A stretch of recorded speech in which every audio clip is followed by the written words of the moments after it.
ब्रह्मरंध्र शरीर का वह विशेष स्थान है जहां से जीवन इस धरती पर उतरता है। जब कोई शिशु जन्म लेता है तो उसके सिर के ऊपर एक कोमल स्थान होता है जहां केवल त्वचा होती है और हड्डी धीरे धीरे बनती है।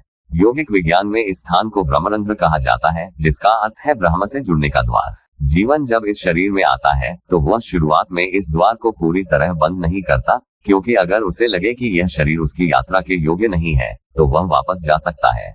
इसलिए कभी कभी स्वस्थ भ्रूण भी अचानक मृत पैदा होते हैं, क्योंकि जीवन ने अंतिम समय में शरीर को अस्वीकार कर दिया होता है। पुराने समय में गर्भवती महिलाओं के आसपास विशेष प्रकार का वातावरण रचा जाता था, जिससे गर्भस्थ जीवन को बेहतर अवसर मिल सके। आज के समय में इन परंपराओं को लगभग छोड़ दिया गया है। साधना के माध्यम से जब कोई व्यक्ति अपने भीतर भौतिक सीमाओं से परे के आयाम को सक्रिय कर लेता है तो उसके सिर पर एक तरह का एंटेना जैसा कंपन महसूस हो सकता है। यह संकेत होता है कि जीवन का एक गहरा सूक्ष्म पहलू सक्रिय हो रहा है। साधना में विशेषकर शांभवी प्रक्रिया के दौरान सिर के ऊपर ऊर्जा हलचल का अनुभव होना सामान्य है।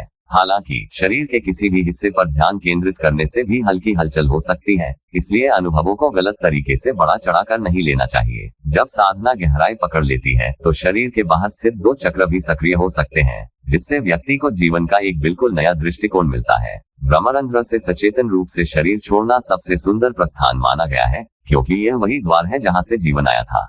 तो जीवन का ये रहस्य समझना, अपने भीतर के इस ब्रह्म द्वार को पहचानना साधना का सच्चा उद्देश्य है। जब चेतना जागती है तो जीवन का हर पल एक नई ऊंचाई छूने लगता है। जुड़ते रहिए, साधना करते रहिए, क्योंकि असली यात्रा भीतर की ओर है।